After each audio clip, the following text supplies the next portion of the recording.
ये काफी ज्यादा खबरों में रहने वाला सवाल है, एनी टाइम खबरों में रहता है।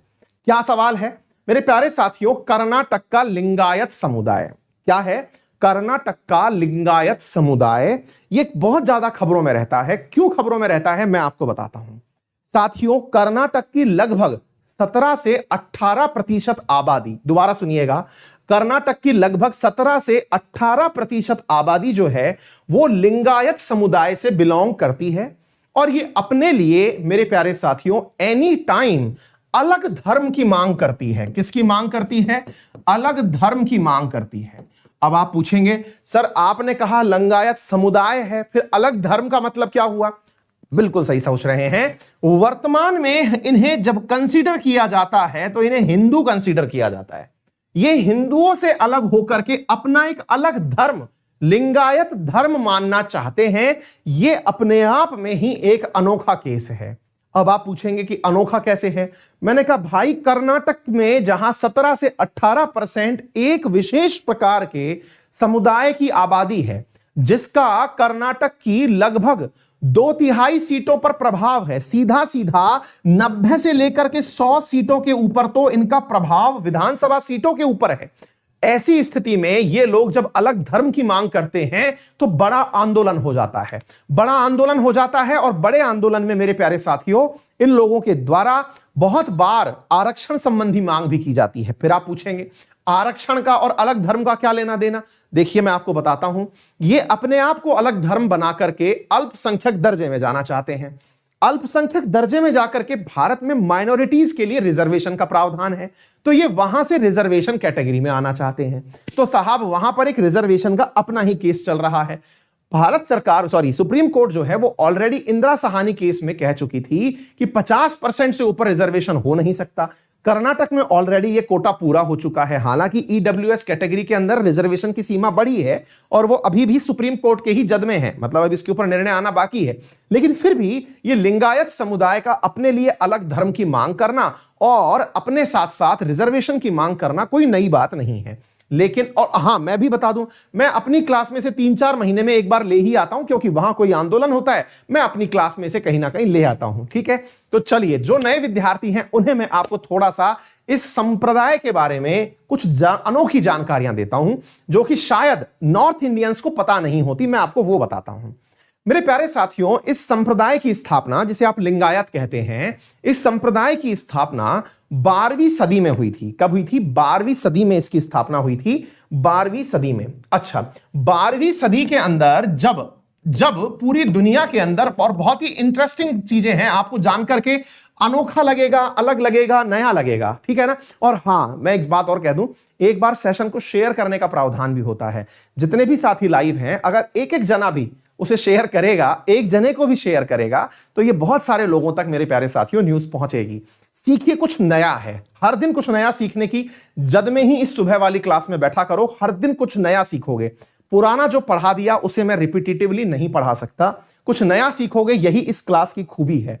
आप अपने साथियों की भी मदद करिए, जैसे आप इस क्लास तक पहुंचे हैं ऐसे औरों की भी मदद पहुंचाइए, ठीक है ना। चलिए साथियों सुनिए क्या है कहानी। हाँ जी, तो इधर देखिए मेरे प्यारे साथियों, है ना, हाँ इधर सुने। अब क्या है मेरे प्यारे साथियों, 12वीं सदी के मध्य में ऐसा हो रहा था। बाय द वे, सदियों के बारे में बता दूं, 12वीं सदी का मतलब हुआ 1100 से लेकर के 1199 के बीच का, ठीक है ना।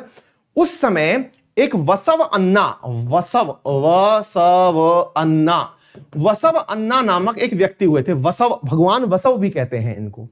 इन्होंने धर्म सुधार आंदोलन चलाया। दोबारा सुनिएगा, क्या चलाया? देखिए, वो जमाना था जिस समय भक्ति आंदोलन चला करते थे हिस्ट्री के अंदर। कौन से आंदोलन?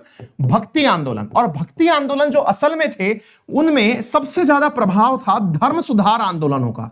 अब ये क्या होते हैं? देखिए, आपको मालूम होगा कि हर धर्म के अंदर बहुत बार बहुत सारी कुरीतियां रही हैं। कुरीतियों के अंदर बहुत सारी कुरीतियां रही हैं, कुछ कुप्रथाएं रही हैं, जैसे सती प्रथा रही, बाल विवाह रही, मतलब विधवा को सती कर देने की प्रथा रही। ये जितनी भी परंपराएं रही हैं, इनको समय समय पर बहुत सारे समाज सुधारकों ने अपने रूट से हटाया है। और किसी भी धर्म को, चाहे फिर वो हिंदू धर्म हो, फिर चाहे वो मुस्लिम धर्म हो, चाहे वो ईसाई हो, पारसी हो, हम इतिहास में पढ़ते भी हैं, हर धर्म के अंदर सुधार की अपनी अपनी मांग उठी है और वो धर्म फिर छन करके आगे निकलता हुआ स्वच्छ रूप में चला गया। साथियों, वसव अन्ना नाम से एक व्यक्ति हुए जो धर्म से हिंदू थे। दोबारा सुनिएगा, वसव अन्ना जो थे वो धर्म से हिंदू थे और मेरे प्यारे साथियों वो जाति से ब्राह्मण थे। अब इस बात को थोड़ा सा महत्व इसलिए दिया जाए, क्यों बताई जा रही है यह बात, अब मैं आपको वही बता रहा हूं। हिंदू थे, ब्राह्मण थे और अपने ही धर्म में अर्थात हिंदू धर्म में चली आ रही कुरीतियों से आहत थे। इनका कहना था कि धर्म के भीतर चली आ रही कुरीतियां, जैसे दलितों का मंदिर में प्रवेश ना होने देना, यह एक गलत बात है। दलित लोगों का मंदिर में प्रवेश ना होने देना यह एक गलत बात है। ऐसी स्थिति में इन्होंने दलितों के समर्थन में आंदोलन किए और आंदोलनों के तहत इन्होंने कुछ बातें तथ्यात्मक रूप से लोगों के बीच में कन्वे करी, जिनमें से प्रमुख बात क्या थी।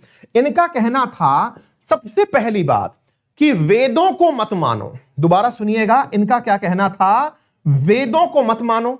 आज की ये जो बातें हैं मैं आपको बता रहा हूं, ये 12वीं शताब्दी की बातें। आज तो मैं बता रहा हूं जिस विचार के साथ ये लिंगायत समुदाय चलता है। दोबारा सुनिएगा, वेदों को मत मानो। दूसरी बात इन्होंने कहा, मूर्ति पूजा मत करो। क्या मत करो? मूर्ति पूजा मत करो। ठीक है साथियों, मूर्ति पूजा नहीं, वेदों की पूजा नहीं, वेदों की मान्यता नहीं, और साथ में कोई भगवान की पूजा नहीं करनी। फिर किसकी पूजा करनी है साहब? और हां, सबसे महत्वपूर्ण बात, पुनर्जन्म होता ही नहीं है। पुनर्जन्म होता ही नहीं है। जो जन्म है वो यही है और इसी जन्म में आपको सारे स्वर्ग और नरक मिलते हैं आपने कर्मों के हिसाब से। इसी कारण से इस पर्टिकुलर, अच्छा फिर आप पूछेंगे माने किसको? मतलब एक बड़ा सवाल बनता है, किसको माने? फिर तो मतलब व्यक्ति किसी ना किसी को तो मानेगा, अदरवाइज उसका टाइम पास कैसे होगा? तो इसके लिए कहा गया कि आप भगवान शिव जो हैं, भगवान शिव भी ना मूर्ति रूप में है ना इंसानी शरीर में है, ईस्ट लिंग के रूप में उन्हें मानिए। दोबारा सुनिएगा, किस रूप में माने उन्हें आप? ईस्ट लिंग के रूप में आप उन्हें माने। अच्छा बाय द वे, आप अगर कभी शिवालय गए हो तो बीच में शिवलिंग रखा होता है। उस शिवलिंग को भी इन्होंने गले में धारण करने की बात करी। कहां पर धारण करने की बात करी? गले में। अब पूछेंगे कैसे गले में, कैसे अंदर खाना है क्या? नहीं, आप गले में टांकिए उसे। तो मेरे प्यारे साथियों, मैंने इसीलिए आपके लिए एक फोटो लिया है। यह शिवलिंग है जो हर लिंगायत समुदाय के अंदर व्यक्ति जो मान्यता रखता है वो अपने गले में धारण करता है। ये जो आपको दिख रहा है ये एक चांदी का और या अष्ट धातु का बना हुआ एक कैप है। इस कैप के अंदर शिवलिंग रखा हुआ है छोटा सा, वो ईस्ट लिंग है, यानी उस शिवलिंग को ये गले में धारण करते हैं। बोले यही शक्ति का केंद्र है, यही आपकी पहचान है, इसी में आप अपना विश्वास व्यक्त कीजिएगा। बात समझ में आई? इस ईस्ट लिंग को मानने के कारण इन संप्रदाय का नाम जो पड़ गया मेरे प्यारे साथियों, वो क्या पड़ गया? लिंगायत। क्या नाम पड़ गया? लिंगायत। बोलो ये बात समझ में आई? है थोड़ी सी इंटरेस्टिंग और अनोखी बात। मेरे प्यारे साथियों, ईस्ट लिंग को मानने के कारण इस संप्रदाय का नाम क्या हो गया? लिंगायत। साथियों बहुत सारी बार ये लिंगायत, अच्छा तब से ये चला आ रहा था। और मैं आपको बताता हूं मेरे प्यारे साथियों, पुनर्जन्म में ये लोग विश्वास नहीं रखते। जब व्यक्ति मर जाता है, अच्छा भगवान वसव अन्ना जो है वो ये रहे, देखिए ये है वसव अन्ना जो आपको दिखाई दे रहे हैं। और मेरे प्यारे साथियों, इनके यहां क्या होता है, अगर कोई व्यक्ति मर गया तो मरने के बाद में उस व्यक्ति को अर्थी पर नहीं ले जाते, बकायदा उसको वापस निल्हा धुला के तैयार करते हैं, उस शव को तैयार करते हैं, उसको बिठाते हैं, उसको सहारा लगा के बिठाते हैं, उसको एक प्रकार से मतलब उसकी जीवंत यात्रा निकालते हैं कि चलो भैया चकडोल निकलेगी, अब आपको ले जाया जा रहा है, आपका यहां का जीवन चक्र पूरा हुआ। और उसके बाद उस व्यक्ति को दफनाया जाता है, जलाया नहीं जाता है। तो ये इस प्रकार से अपनी मान्यताओं के आधार पर हिंदू धर्म से कुछ अलग मान्यताएं रखते हैं। ऐसी स्थिति में इनका मानना है कि हम जब अपनी पद्धतियां, अपने रिचुअल्स अलग फॉलो करते हैं तो क्यों ना हमें अलग धर्म की मान्यता दे दी जाए। यही कारण है कि लिंगायतों की मांग है कि उन्हें एक अलग धर्म के रूप में मान्यता दी जाए। मेरे प्यारे साथियों, लिंगायत संप्रदाय का कर्नाटक में इतना बड़ा योगदान है कि यहां की वोट बैंक पॉलिटिक्स को ये पूरी तरह गड़बड़ा देते हैं। और वोट बैंक पॉलिटिक्स को जब ये गड़बड़ा देते हैं तो बहुत सारी जो सरकारें हैं जो अब तक रही हैं वो इनको मनाने के लिए कोई ना कोई घोषणा कर जाती हैं। वर्ष 2018 में जब कांग्रेस सरकार थी, येदुरप्पा सरकार से पहले जो सरकार थी, उस सरकार ने जाते जाते इन्हें अलग धर्म की मान्यता भी दे दी थी। और वो रिपोर्ट उन्होंने केंद्र सरकार को भेजी थी कि इनके अलग धर्म की मांग को पूरा किया जाए, लेकिन केंद्र सरकार ने अभी तक वो मांग पूरी नहीं की है।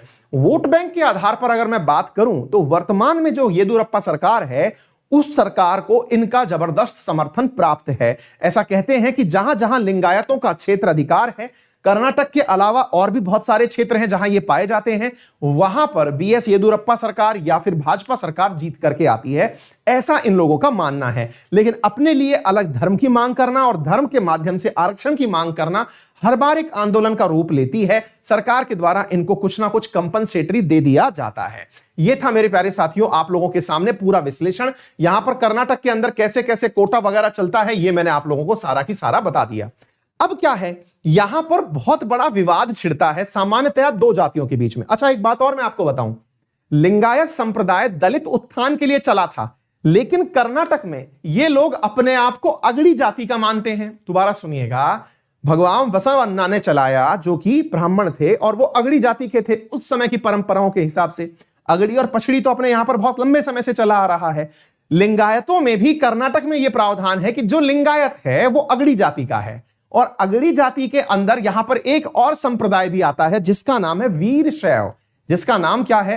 वीरशैव। तो मेरे प्यारे साथियों, कर्नाटक में एक और संप्रदाय है जिसका नाम है वीरशैव। तो याद रखिएगा, लिंगायत और वीरशैव ये बहुत ज्यादा चर्चा में रहने वाले संप्रदाय हैं।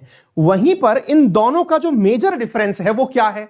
लिंगायत भी ईस्ट लिंग की पूजा करते हैं और वीरशैव भी शिव जी की पूजा करते हैं, लेकिन दोनों में अंतर यह है कि लिंगायत वाले लोग ईस्ट लिंग को गले में धारण रखते हैं, वहीं पर वीरशैव जो हैं वो मंदिरों में उपासना करने के लिए शिवलिंग पर और शिव जी की मूर्ति पूजा पर जाते हैं। इन दोनों का ये मेजर डिफरेंस है जो आप लोगों को पता होना चाहिए।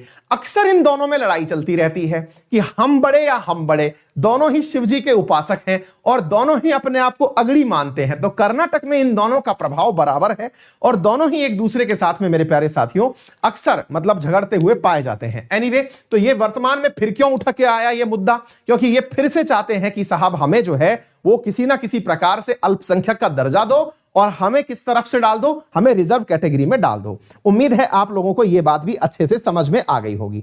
अच्छा साहब, अब एक बड़ा सवाल बनता है, क्या सर ऐसी चीजें पेपर में भी आती हैं क्या? है ना, एक बहुत बेसिक सा सवाल बनता है। क्या होता है ना, कई बार अपनी क्लास में, अभी जैसे मैं शुरुआत क्लास कर रहा था उस समय क्लास शुरू नहीं हुई थी, राइट टाइम शुरू हो रही है क्लास, सब कुछ सब सही है, उस समय भी कुछ चाहने वाले लोग वीडियो को डिसलाइक करके चले गए। मुझे यह समझ नहीं आता कि कोई वीडियो को डिसलाइक कैसे कर सकता है। या तो उसे मेरा चेहरा पसंद नहीं है, चेहरा पसंद नहीं है तो वो यहां क्या करने आया।